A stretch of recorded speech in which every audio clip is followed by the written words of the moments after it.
Hello అండి, happy biscuit cake ఎలా చేయాలో చూపిస్తున్నాను. నేను 14 హ్యాపీ బిస్కెట్లు తీసుకున్నాను. అలానే చక్కెర తీసుకున్నాను, ఇలాచీలు ఒకటి ఈనో ప్యాకెట్, పాలు కాగబెట్టుకున్న పాలు ఒక చెంబడి పాలు తీసుకున్నాను. నేను కాగబెట్టుకున్న కాబట్టి కొలత మీకు చూపించలేకపోతున్నాను, సారీ అండి. చక్కెర చూడండి, ఈ కట్ట వరకు పాలు తీసుకున్నాను. మంచిగా మరగబెట్టుకోవాలి. ఒక ఈనో ప్యాకెట్, బిస్కెట్లు, ఇలాచీలు, చక్కెర నేను మాత్రం తక్కువ తీసుకున్నాను. మీరు ఎక్కువైతే తీసుకోవచ్చు. నేను కొంచెం సరిపోయిన ఒక కటోరి మందం తీసుకున్నాను. ఒక 5 ఇలాచీలు వేసి ఫోటర్ వేసుకోవాలి.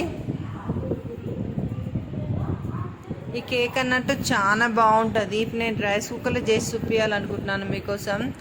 నా కేక్ నచ్చినట్టయితే మీకు లైక్ చేయాలి, షేర్ చేయాలి, పక్కనున్న గంట సింబల్ నొక్కాలి. ఇంకా చాలా మందికి నా వీడియోలు షేర్ చేయండి ప్లీజ్. చూడండి, ఇప్పుడు నేను బిస్కెట్లు మిక్సీకి వేస్తాను. బిస్కెట్లన్నీ మిక్సీకి వేసుకోవాలి. నేను కొన్ని మిక్సీలో ఒకటేసారి వేసి తొందరగా కాదు కాబట్టి నేను ఒక 4 ప్యాకెట్లు వేసుకుంటా. చూడండి, మరి అంత సన్నగా ఏం చేయకండి బిస్కెట్లు. చూడండి, ఇలా నేను కొంచెం లావుగానే వేస్తా. ఇంకొకటి జల్లెడ ఏం పట్టాను, జల్లెడ పట్టకుండానే చేసేస్తా. మనము సన్నగా పడితే జల్లి పడితే చాక్లెట్ అంతా బయటకు పోతుంది. మనం బిస్కెట్ కేక్ అని చేసి ఏం లాభం అండి. చూడండి, గంటతో ఇలా కలుపుకోవాలి. ఇలా కలుపుకుంటూనే ఉండాలి. మంచిగా క్రీమీ కావాలి అంటే మంచిగా కలుపుకుంటేనే మన కేక్ అన్నట్టు మంచిగా వస్తుంది.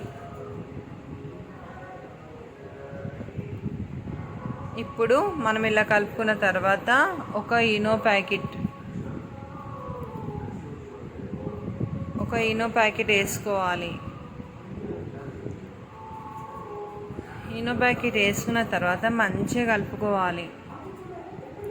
ఎంత మంచిగా కలుపుకుంటే మన కేక్ అన్నట్టు అంత మంచిగా వస్తుంది. ఇప్పుడు కేక్ బౌల్లో కొంచెం ఆయిల్ వేసుకొని మొత్తం అప్లోడ్ చేయాలి. రైస్ కుక్కర్లో కొద్దిగా ఆయిల్ వేసుకొని రైస్ కుక్కర్ అయితే మొత్తం ఆయిల్తో మంచిగా వేసుకోవాలి. ఇప్పుడు కొద్దిగా మైదా పిండి. ఈ కేక్ నేను పెంక మీద ట్రై చేస్తున్నాను, రైస్ కుక్కర్లో ట్రై చేస్తున్నాను. మీకోసం ఇవన్నీ వెరైటీ చూపిస్తున్నాను. ఒకరిని చూస్తేనే కదండి ఎదుటి వాళ్ళకి నేర్చుకోగలుగుతారు. అందుకే నేను మీకోసం ట్రై చేస్తున్నా. చూడండి,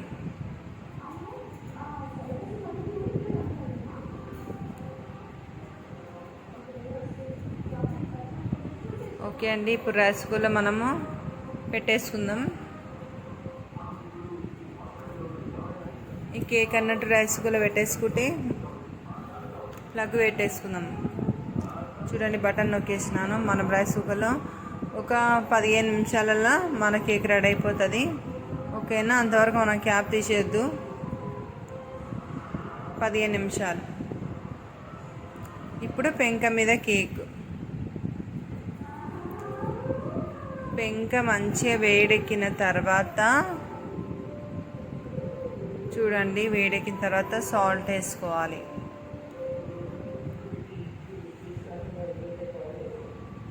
మనకు బాల్ సరిపోయినంతలా సాల్ట్ వేసుకోవాలి.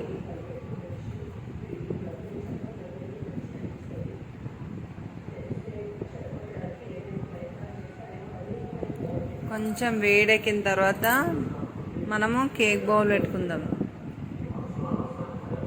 చూడండి, వేడెక్కింది. నేను కేక్ బౌల్ పెట్టిన. ఇప్పుడు క్యాప్ గిట్ట మొత్తం పర్ఫెక్ట్ క్యాప్ ఏం పెట్టద్దు, జల్లున్న క్యాప్ పెట్టేసుకోవాలి. నేను ఈ క్యాప్ అన్నట్టు రైస్ కుక్కర్లో మనకిస్తారు కదా, ఆ క్యాప్ పెట్టేస్తున్నాను. ఇలా పెట్టాలి. చూడండి, రైస్ కుక్కర్లో కేక్ రెడీ అయిపోయింది. 15 నిమిషాలు అని చెప్పాను కదా మీకు.